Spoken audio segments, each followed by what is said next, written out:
What's good, everybody? So let's get right into it. I'll have an edition of Pino's Pages up by tonight. I just finished recording it. Um, yeah, and I'll just upload it later on. But I wanted to talk about something a little bit different. Um, if anyone is aware of this thing called Hotep Twitter or the Hoteps, it's been getting a lot of attention lately, and there's kind of a bit of a raging conversation on quote unquote black Twitter, but also in real life too, or in any kind of online space. But so let's get into it. Who are Hotep Twitter? What is Hoteps? What's Hotep Twitter? All that stuff. So Hoteps are basically a sort of pseudo intellectual. Um, Pseudo historians, conspiracy theorists, pseudo nationalists. I mean, a lot of pseudo everything. But what they are definitely is just a bunch of misogynist, homophobic, anti Semitic assholes who, pass themselves off as intellectuals or thought leaders within the black community. They, it's pretty disturbing how many people really take them seriously, but knowing human history, it's not that surprising. We tend to fall for a lot of charlatans and idiots and hate mongers. I mean, hell, we just elected one for president, or rather, the swing states elected it for president or elected him for president. But here we are. So, Hotep communities, as the name suggests, they tend to. It was a reason why they're called Hoteps. We also call them Ankh Twitter or Ankh Negroes. We tend not to use the term Negro. You can kind of guess what term we do use, but Hotep Twitter basically. Hoteps are basically known for like being super Afrocentric and but also really having a fascination, if not a total fetish, for ancient Egypt. Now, mind you, they can't even tell you anything about maybe some actual Egyptians other than King Tut or Ramesses or Nefertiti. Like they don't know much about ancient Egyptian history. That's not the point. They just steal from the iconography. They they put within their names like Ra or name themselves after Egyptian gods like Osiris or Amenhotep, Shabalaba Ding Dong, So I mean, it's so that's kind of where the name comes from, and then they use like a lot of iconography. So they'll have art where they're like pharaohs and there's like ankhs everywhere, and they got like the Eye of Ra, or the Eye of Horus or something, and that's kind of where they get a lot of that from. But it's such famous hoteps that we've kind of seen are like guys like Doctor Umar Johnson and Tariq Nasheed and Sarah Sutanseti. Now, just last week, there was a very hilarious video call with Dr. Umar Johnson where he's going at this guy named Sarah Sutanseti. So Hotep Civil War. Now, why is this? What was the beef about? Well, who really knows? But essentially, Sarah Sutanseti called out Dr. Umar Johnson. Actually, I shouldn't even call him doctor because this guy doesn't even have, like, no one can verify where his PhD even comes from. He just calls himself Dr. Umar Johnson and, says that he's published, but he doesn't even say where he went to school at, so whatever. But Sarah Sutanseti basically said that he didn't like Umar because, he called him a glory hound, or something in the effect of being a glory hound, of being a glory hog. What else? Yeah, just not being really down for the struggle, and trying to take credit where credit isn't due, and not organizing anything. And then Dr. Umar Johnson went on like a 45-minute rant against him. That shit is so hilarious. I mean, this fool is going on talking about You coming for the Prince of Pan-Africanism. That's what he calls himself, the Prince of Pan-Africanism. You coming for the Prince. You the general. You listen to me. I'm the king. I'm royalty. He does say he's the king, by the way, after saying he's the prince. I mean, it's some really weird shit, but it's ultimately it's hilarious. Then he goes on, he's talking about, I'm 6'3". I'm 6'3". You know, I got a belly, but I can get rid of the belly. You still 5'2", and you know, like check it out. I'll put the link somewhere, but I mean, just all you have to do is just look on, YouTube, say, and type in Umar Johnson, Sarah Sutanseti. It's so easy to find. But um, so they have this civil war going on. But another interesting conversation that happened on Twitter eventually, well, actually not eventually, it involved the term Hotep. So the term Hotep was created by Dr. Carr of Howard University, and he kind of created this sort of Afrocentric philosophy, which again centered black people as being like kings, queens, having like our own cultural traditions that extend beyond either the Islamic influence within Africa, because the Islamic, came and conquered most of sub-Saharan Africa, or the Christian influence of, within African American theology. But basically, he tried to create like this own sort of intellectual tradition, thought, within Africana. It's like a way for us to connect with the diaspora.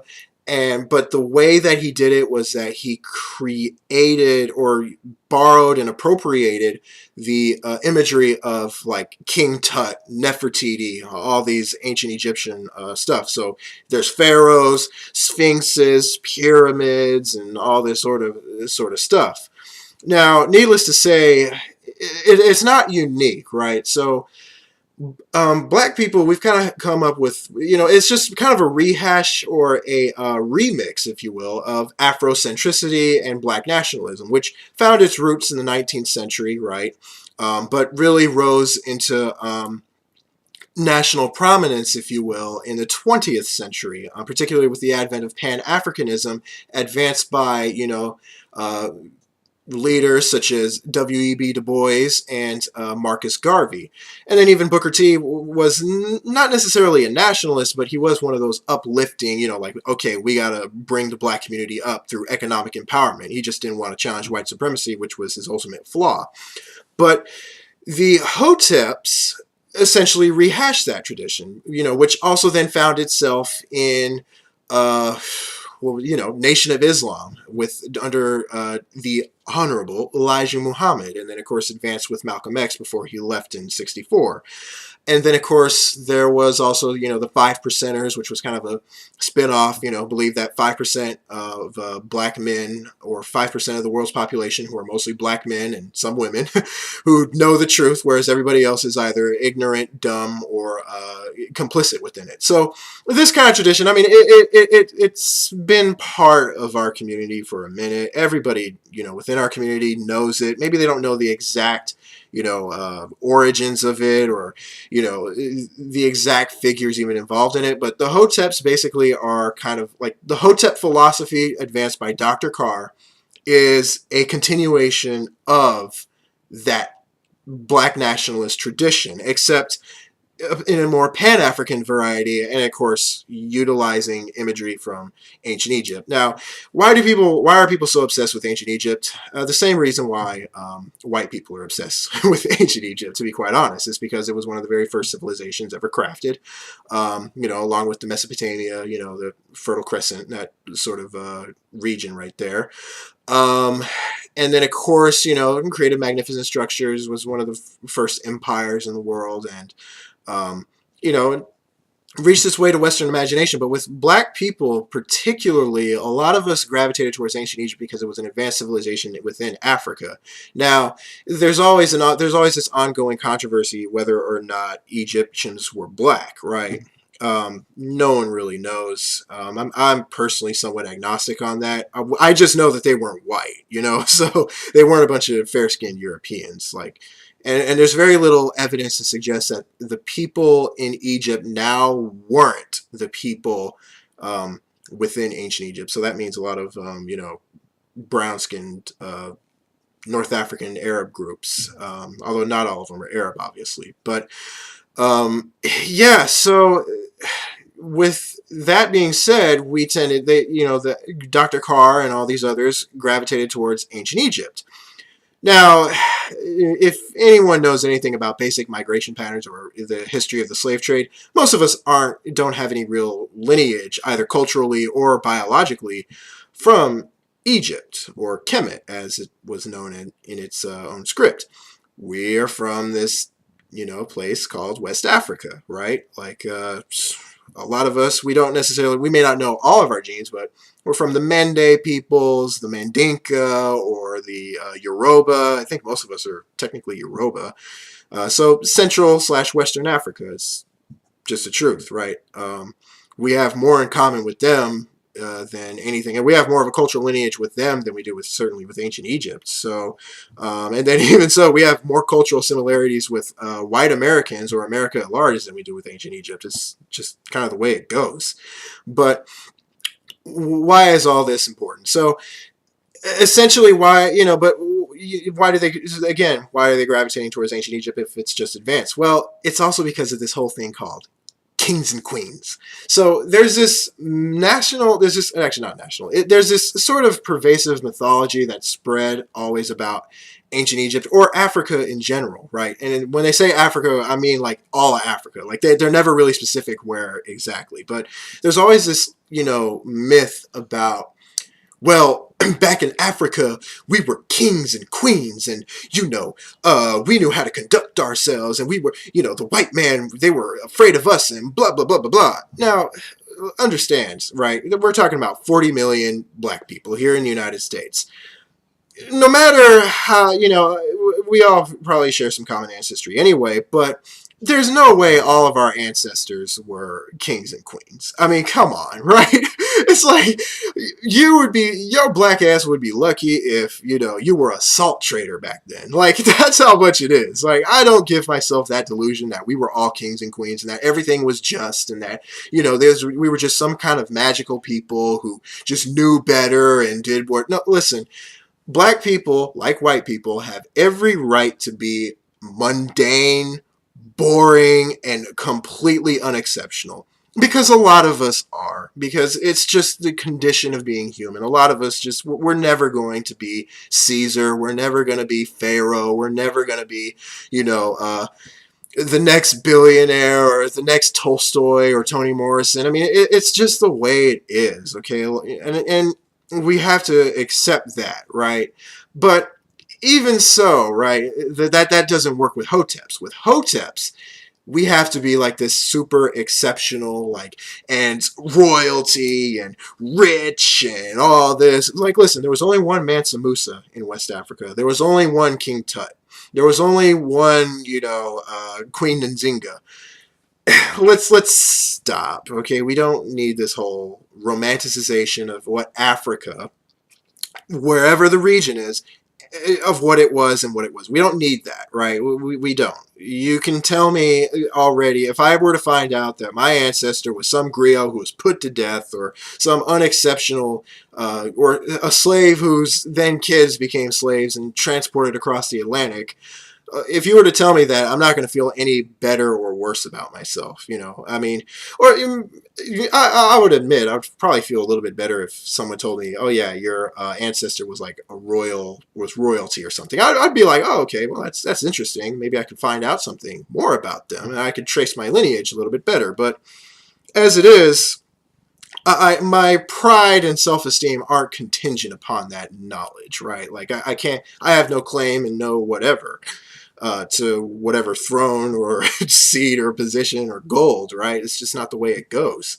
in today's world. But so again, why are the Hoteps? Why are they? So that's part of, like, this mythology of, okay, we were this and that, and we were mighty, and we were, great.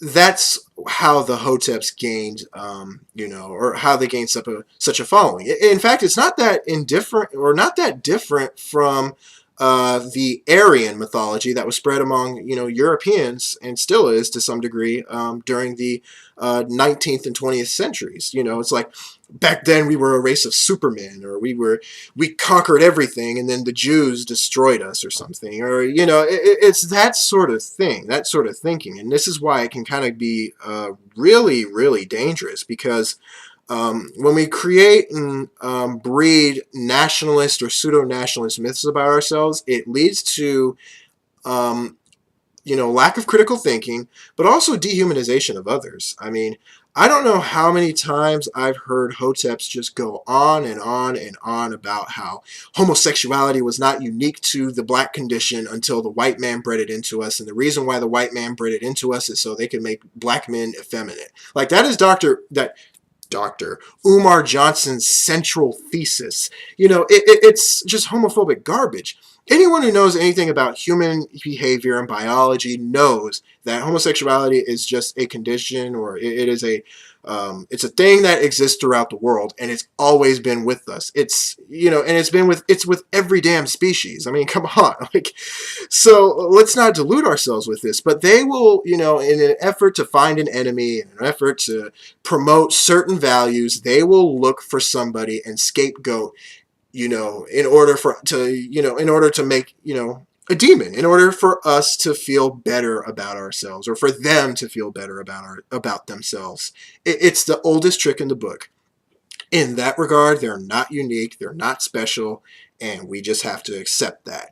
So, um, yeah, and then of course the misogyny. I mean, come on, how many times do they always call black women queens and goddesses, right? Like they try to, they're always doing the whole goddess and queens things, but you're not a queen or a goddess if you behave in a certain way that, questions or makes men uncomfortable, right? Like, so for example, if you're out here twerking, next thing you know, you're not a goddess, you're not this, goddesses don't twerk, goddesses don't wear bathing suits and everything, knowing damn well that these ashy Negroes will go and, they will go and marry or try and hit up some white woman, or, even if they judge, even if they're upset at Serena Williams marrying some white guy, they'll be, but they have nothing to say when a black dude's marrying a white woman or going after a white woman. Like, okay, so what claim do you have? So, yeah, I mean, that's kind of that's generally who they are. I mean, just a bunch of pseudo nationalists, pseudo historical, ahistorical, really. Conspiracy theorists, misogynists, homophobic, anti-Semites. I mean, it's really, and yeah, they tend to blame Jews for, like starting the slave trade and all kinds of other stuff, and how some of them will go off and say Judaism is a guttural religion, or that Jews are, Zionist occupation government, or like it's not too indifferent from the alt-right, as I call them, or the neo-Nazis. I mean, so yeah, that's generally who they are. Again, not exceptional, not unique. Um, Funny, but yeah. So anyway, I'll have my video up soon. Yeah, thank you for sticking around for this, and I will see you again soon. All right, take care.